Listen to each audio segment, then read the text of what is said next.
Magandang gabi mga bro, sis, madam, sir. Ngayon andito naman po ako, may ipapakita sa inyo. Ito po ang ipapakita ko na mutya. Ito po ay uri ng mutya, napakalakas. Pero ito po ay ayan, tingnan niyo po yung kumikislap lang po siya. Napakaganda po yung itsura ng batong ito. Tingnan niyo po. Ang gabay, tingnan niyo po. Ayan. Ayan yung gabay nasa gitna. Tingnan nyo po yung gabay. Ayan. Tingnan nyo mabuti. Ayan. Napakalakas po yan na gabay. Ayan. Kung malayuan po, tingnan nyo po yung yung aura nya. Ayan. Napakalakas po ito yung yung bato na ito. Ayan. Tingnan niyo po.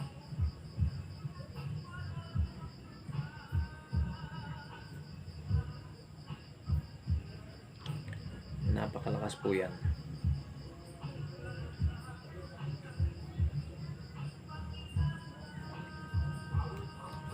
Ito po ay napakabisang mutya. Marami po siyang mga kumikislap. Tingnan po, kumikislap po siya. Marami pong kumikislap, pero napakalakas, maraming gabay. At saka yung nakuha ko, ito po ay kabibi. Tingnan niyo po yung kabibi ko. Ayan. Ayan. Yan po ay libon na kabibi yung nakuha ko, yung libon ng kabibi. Ayan po. Yan po yung libon ng kabibi. Maganda.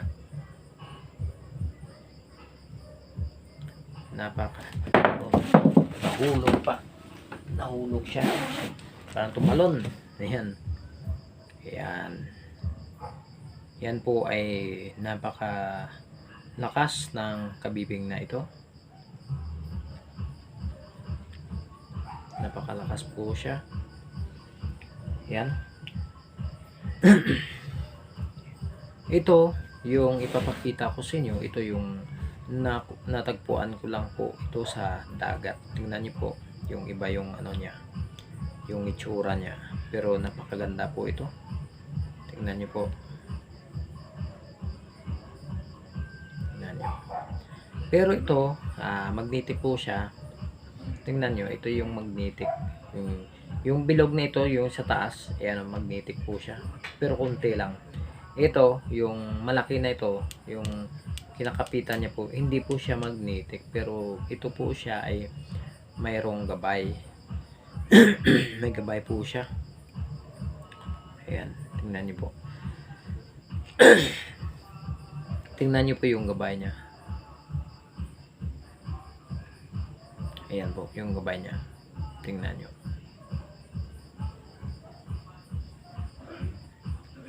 Ayan.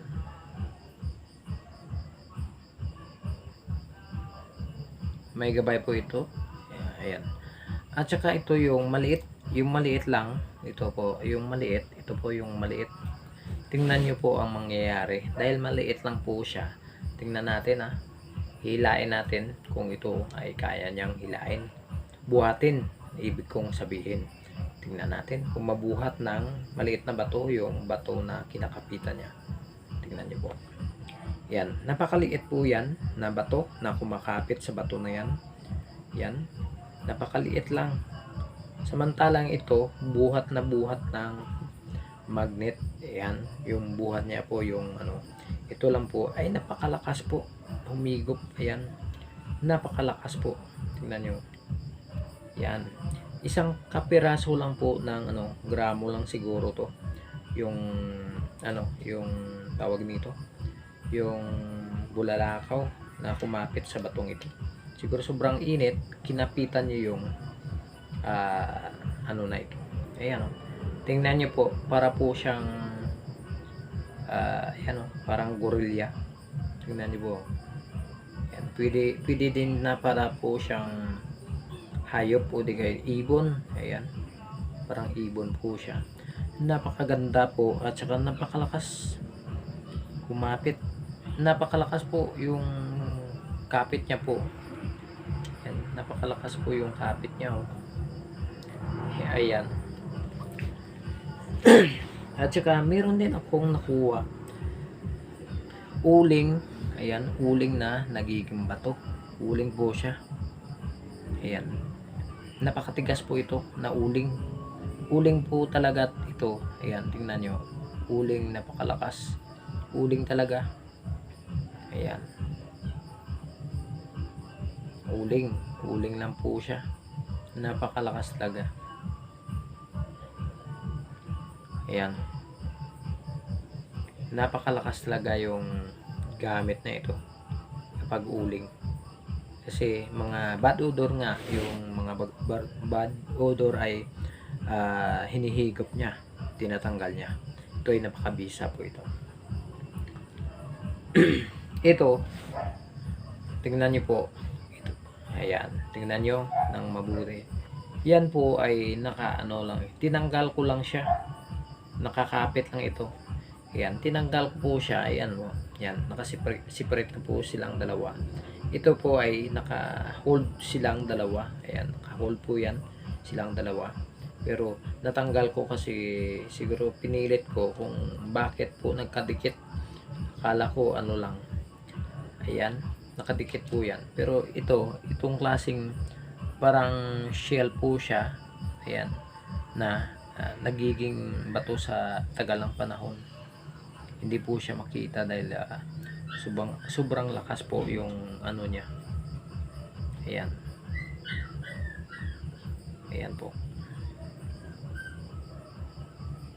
Hindi natin makita yung ano, yung aura niya. Ito po napakalakas. Napakalakas din yung ano na ito. Ayan. Napakalakas po yung gamit ng ganitong bagay. Ayan, dalawa lang po yung nakuha ko. Ito ay napakaswerte, pampaswerte, kagaya ng sinabi ni Madam. Uulitin ko lang yung sinabi niya, pero tama yan yung ginawa sa sinabi ni Madam. Madam Cathy Closer, magandang gabi sa iyo, Madam. Yung mga ano, dapat kung may swerte yung bato mo, kailangan po ay gumagalaw po tayo. At saka kailangan ginagawa natin. Hindi po na umaasa po tayo sa swerte natin. Kailangan gumagawa, nag-ano po tayo, gumagawa po yung ano natin. Hindi lang pampaswerte, kailangan igawin nyo po. Paano kayo swertein? Hindi naman kayo, ayan, nakalatag na kayo, mihiga lang kayo. Paano yan darating ang swerte? Wala kayong ginagawa para kayo swertehin. Hindi naman kayo nagtatrabaho, hindi naman kayo nakahiga kayo. Paano darating yung swerte sa'yo? Hindi mo yan kasi yung swerte, hindi po yan sa ano, kailangan din gawin mo rin sa pagdarasal, sa pagtrabaho. Yan, kag makita ka ng iyong boss dyan na mabait ka, masipag ka, lahat nakikita yan sa'yo, na sa'yo na yung swerte. Yan po ay may kapalit bilang ikaw ay magiging, example, magiging manager ka po sa isang kumpanya dahil mabait ka, masipag ka, ginagawa mo. Yan ang sinasabi kong swerte na darating sa buhay mo. Dapat ginagawa, hindi po nakahiga lang naghahantay ng swerte. Ano yan darating? Nananalangin kayo na swertein kayong umaga. Tama kayo, nananalangin po kayo. Kapag hindi ka po gumagawa sa tama o gumagawa o nagtatrabaho, wala yan. Ang kahit mutya mo pa yan, kailangan gagamitin mo ng tama. Hindi lang umaasa tayo sa mutya na pampaswerte, pero gagawin natin. Hindi yan may mutya ka, ililitaw yung gusto ko may negosyo ako, lilitaw lang yung negosyo mo. Hindi yan magic na lilitaw. bigla lang ibigay sa iyo. Pero kapag ang Diyos ay magbigay sa iyo ng swerte, sobra pa yan sa ibibigay sa iyo. Kahit meron ding tao na tudo kayo wala pang nangyayari dahil sa swerte. Pero sige lang, trabaho lang na trabaho, basta meron dyan na pipitikin o di kay bulungan ng Panginoon na ganito, bigyan mo yung taong nito dahil mabait. Bigla lang lalapit sa iyo, bibigyan ka ng pera, ito para sa iyo. Ayan, yan po ang swerte na tinatawag. Pero kailangan po ay gagawin natin ng tama. Kahit may mga mutya po tayo. Ito ay napakalakas ng mga mutya, pampaswerte. Pero kailangan po ay yung puso nyo po ay malinis. Yung isip nyo po malinis. Yung hangarin nyo malinis. Hangarin nyo po ay makatulong sa ibang tao, sa inyong pamilya o sa sarili mo. Una yung sarili mo. Kailangan tingnan nyo po yung sarili nyo kung gaano kayo kalinis. Yan. Bagay ba sa iyo na mamigay ka dahil nakakawawa yung tao? Ito, bibigyan ko ng ganito. Maganda yan. Yan po ang mutya natin ay lumalakas dahil kayo po ay mabait, nagbibigay kahit hindi nyo po kilalang tao, binibigyan nyo po ng kaunting something na kahit o pagkain, pera, damit. Ayan po, yan po ay swerte. Ngayon natapos na po tayo dito. Ito naman po tayo, yan, ito po ay bato po ito na suso, kakaibang suso na spiral po yan, spiral, dalawa yan, dalawa po yung nakuha ko. Yan, libon po yan, napakabisa po, pangkalatang proteksyon. At saka kahit anong mangyayari, kahit matigas na puso, kaya palambutin ng batong ito, ng spiral nito. Para po siyang drill bit na umiikot habang matigas po yung bato, mabubutas po yan kahit anong tigas yan.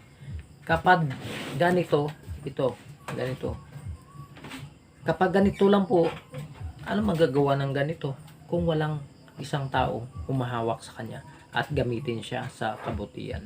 Yan ang ibig sabihin ng mutya. Gagamitin sa tama. Siguro ang naano ko kay Madam Kate, yun ang ibig sabihin ni Madam. Anhin mo yung mutya mo kung ang nag-ano ka lang po sa dito sa mutya mo, dito ka lang tawag dito. Ayan yung ibig sabihin, kailangan ito may humahawak. Yan, may humahawak para ito mapagana. Kung mutya lang po siya, ayan, mutya lang po siya, paano yan tatayo? Paano yan nakahang? Kapag gumagano lang po siya, mutya lang siya. Pero paano gagana yan? Walang makapaghawak ng mga ganitong mutya. Yan. Ako, example, ito, hinawakan ko yung mutya. Paano ito gagana? Gagana lang po ito, yung mga mutya. Gagawa po tayo ng mabuti. Gagawa po tayo ng para ikakabuti ng ating kapwa at saka ikakabuti ng ating pamilya, ating sarili. Ang mga natin mutya, alagaan ng mabuti. At saka balang araw, suswertihin po tayo. Hindi man ngayon, hindi man bukas, o kahit kailan pa po. Mananalig lang po tayo sa itaas at saka sa mga bagay na hinahawakan natin. Hindi po tayo tawag dito, hindi ko lang mabigkas kung anong ibig sabihin ng nandun na sa dila ko. Basta wag umasa Yan tawag. Huwag po tayong umasa sa ating mutya, sa ating gamit. Umasa po tayo na tayo ay nagpapagana ng ating mutya. Yan. Hindi man bukas, hindi man ngayon tayo swertein, baka bukas, baka kailan pa darating ang swerte. Mananalig lang po tayo sa Panginoong Diyos na tayo'y suswertein, tayo po ay bigyan ng biyaya, tayo po ay bigyan ng trabaho ng maganda, hindi pa tayo ma maghirap, mapagod. Yan. Dahil dito sa mundo, tayo po ay parang ikot ng ikot, kain, tulog, trabaho, ikot ng ikot. Yan. Yun ang buhay ng tao. Gumawa ng mabuti, yan, magbigayan, mag-ibigan. Pero iba yun yung ibig sabihin ng ibigan. Kung kayo may asawa o anak, kapitbahay, pero wag yung iibigin yung kapitbahay nyo na may pamilya na dahil masama yan. Yung iba dyan, alam nyo naman, bawal ang bawal po yung mga example, mga kapitbahay, yan po, may asawa na, at saka may asawa na din yung kabilang bahay, nag-ano po. Alam mo yun naman yan, pero bahin na lang natin yung ano natin. Dito lang po tayo sa mutya, at saka manalig po tayo sa Panginoon. Yan, mga mutya na yan. Ito din yung mutya ko. Ano yun? Yan, yung mutya, yung kakaibang mutya. Ayan, may ikot po yan. Lagpasan at saka napaka-ganda po siya. Tingnan niyo po yung itsura ng gabay. Ayan, parang may ano po siya, ayan, ito yung gabay. Para po siya may takip sa mata, pero nakikita pa rin siya. Ayan.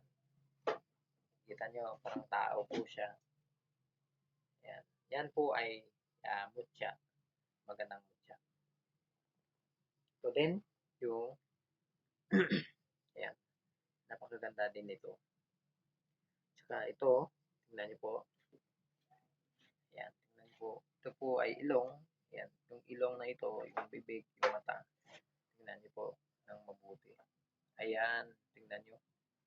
Kita nyo po. Ayan yung mata, yung ilong, yung bibig. Tingnan nyo. Napakaganda po yan. Napakalakas po ito bumula, pero napakalakas din ito nabot siya. Ayan po.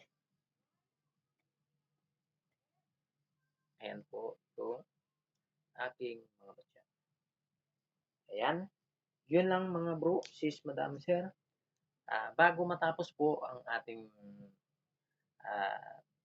video, meron din akong ipapakita sa inyo nagpadala. Tingnan niyo po. Nagpadala naman po. Ito yun po. Yan. Nakasilyado po yun. Ayan po. Binura ko po yung box, yung pangalan. Binura ko. Dahil may yung dati nagpadala sa akin doon sa California. Nagalit yun sa akin yung subscriber. Nagalit po siya dahil sinabi ko po yung pangalan niya. Dahil ayaw niya po yung sabihin yung pangalan. Kaya doon po siya nagalit sa akin kung bakit daw na sinabi ko na siya yung nagpadala.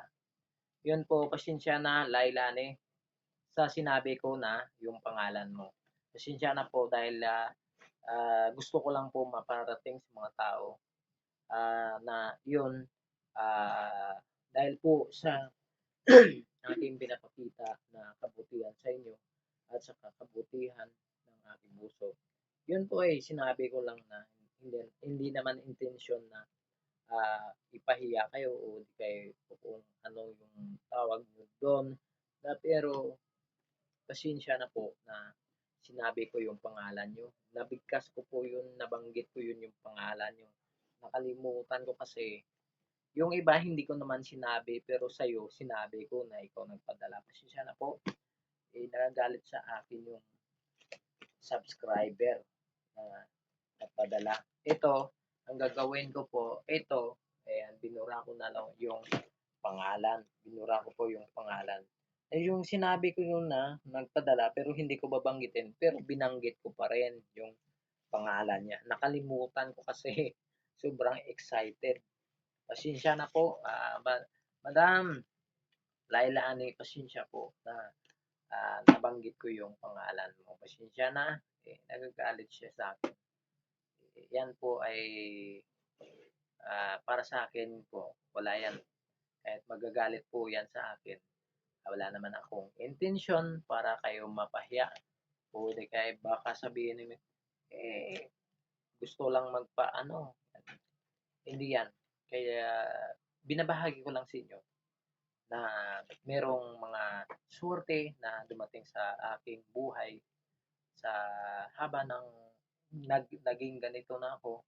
Hindi po ako nakatanggap ng mga ganitong bagay na galing sa ibang bansa, galing sa ibang parte ng Pilipinas.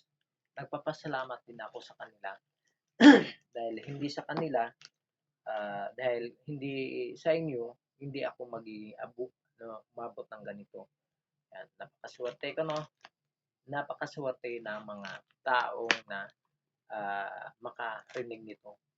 Dahil kapag kayo po ay makatanggap ng mga mutya galing sa akin po, siswertihin din kayo. Yan, meron akong binibigay din ng mga mutya. Ayan. Ito, hindi ko nababanggitin. Kahit kailan po, hindi ko nababanggitin yung mga pangalan nyo. Pero, depende yan sa inyo kung gusto nyo po banggitin ko yung pangalan nyo.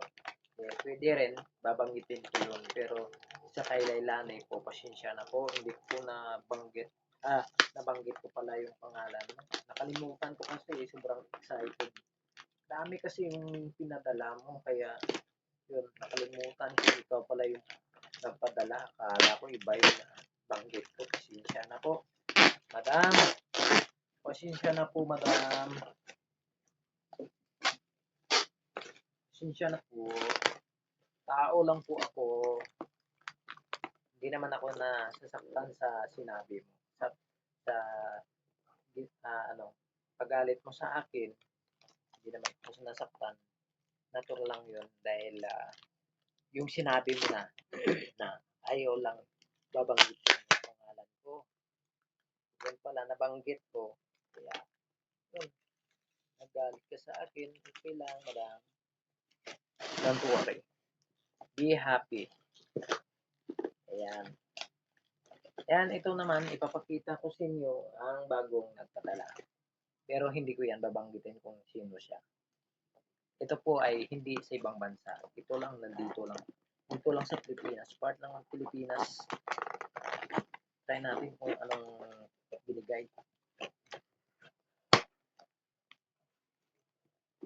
Ano taka ako 3 araw na. Mayroong nagpadala ulit. Maraming salamat. Ayan.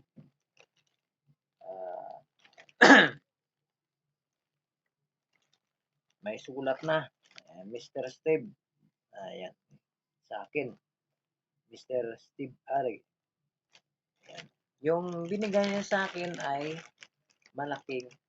Noon ay maliit. Ngayon, lumaki na. Habang tumatagal siguro, laki-laki na. Yan, baka hindi na natin mabuhat yan. Binigay niya po yung epoxy po yan. Dati, siya rin nagpadala. Dati yung pinadala niya sa akin, yung maliit lang. Ngayon, lumaki na po siya. Parang high grade na po yung binigay niya. Salamat. Maraming salamat sa iyo, bro. Lalaki po yung nagpadala sa akin. Pero hindi ko yan babanggitin yung pangalan niya. Baka mali naman po ako, mapagalitan naman ako. Ay, nako. Makalimutin na talaga ako. Pasensya na po. Madam, pasensya. Pasensya na. Binanggit ko yung pangalan mo. Ayan po yung nagpadala sa akin. May Popico, may blend 45, ayan, tsaka yung free taste, ayan, 3 kape. Masarap to, malasa to, maninamnam to. Ayan, ayan po, masarap to, yung mga umagahan na kape. Ayan, hanggang, ayan, siguro hanggang January pa to mauubos. Hanggang January pa maubos yung kape na ito. Dami pa kasi nagpadala, puro kape. Ayan, baka gumagano na tayo. Uminom kayo ng kape. Ayan, nervyoso na tayo. Yan, mga bro, sis, madam, sir, maraming salamat. Yan po ang swerte na sinasabing swerte. May darating na swerte na hindi mo inaasahan na dumating. Hindi mo inaasahan na makatanggap ka ng swerte, ng biyaya. Galing po yan kay Lord. Dahil po yung si Lord yung yan. Kung ano nyo po yung ginagawa nyo po, sila po, si Lord po yan nag-maneuver. Yan. Binubulong niya yun. Yan. Padala mo si ganito. Yan. Kahit hindi ko yan sinasabi na, sige, padala nyo ako. Hindi po yan. O, bahala yan sa mga sa inyo o kahit kanino. Hindi naman ako, hindi ko yan ugali na ganito, padalan mo ako, ganito. Hindi ako yan. Kahit hanggang bata po ako, ah, sanay na po ako sa hirap. Sanay na po akong kumain na ah, kunti. Yung kahit inaamoy mo lang, kahit kanin po yan, iniisip mo yung ulam mo ay chicken, mamoy. Yun, inaamoy mo lang yung gusto mong kainin dati. Pero ngayon, ah, makain ko na ang hindi ko makain noon. Tinitingnan ko lang at saka iniisip ko, lumaki ako, kakainin ko na lahat ang aking hindi ko nakain. Ngayon, nandito na ako. Lahat po ng mga pagkain po na na-try ko na yan dahil sabi ko, paglaki ko, kakainin ko yan lahat na gusto ko kong kainin. Kinain ko po. Masarap po. Pero nung bata pa ako, tulo lang nung luha ko, gusto kong kainin, pero hindi ko makain dahil wala akong pera, wala akong ganito. Mahirap lang kami. Yan. Pero dumating na sa punto na ganito na po tayo. Ayan. Pero hindi naman habang buhay na tayo manghihirap. May swerte na at saka biyaya pa na darating sa buhay. Kapag kayo po ay gumagawa, gumagalaw, at saka nagtatrabaho ng mabuti, balang araw magiging kayo, kayo na po ang next na biyayaan galing sa itaas. Maraming salamat mga bro, sis, madam, sir. Hanggang dito na lang po ang aking video. Maraming salamat. Shoutout nga pala sa ating mga bro, sis, madam, sir sa ibang bansa, kahit sa ibang lupalop ng mundo. Shoutout po sa lahat, sa mga vloggers natin, especially sa kay Madam Katis Closer. Magandang gabi sa iyo, Madam. Sa kay Mary Jane Alberto, Ginalyn Sigua, Ria Parolan, Giselle Dizon, Nanay Su, Babes Nguyen, Lilibet Halon, sa kaibigan ko ng una, si Annalisa Naldo, at saka sa kanyang asawa, si Mindori Renia Vlog. Magandang gabi sa inyong lahat. At saka sa mga kay bro Alfredo Baisan, Really Vlog, Iboy Mucha, John Flamenco Vlog, Iboy Kyle Inang Kalikasan Mucha, Salvador Salmen Vlog, JHS Vlog, Rudy Agner alias Alagad Planchao, Maestro Jescopet Jesus, yan po mga bro natin. Sa iba pang hindi ko nabanggit, shoutout na lang po sa lahat. Shoutout po sa mga subscriber at saka sa mga viewers natin. Magandang gabi sa inyo, sa inyong lahat. Ingat, lagi po kayong bigyan ng malusog ng pangangatawan at saka ilayo sa sakit, ilayo sa disgrasya, ilayo sa lahat ng kapamahakan, ilayo at saka sana po bigyan ng biyaya ng Panginoon Diyos. Paalam and God bless sa inyong lahat. Magandang gabi.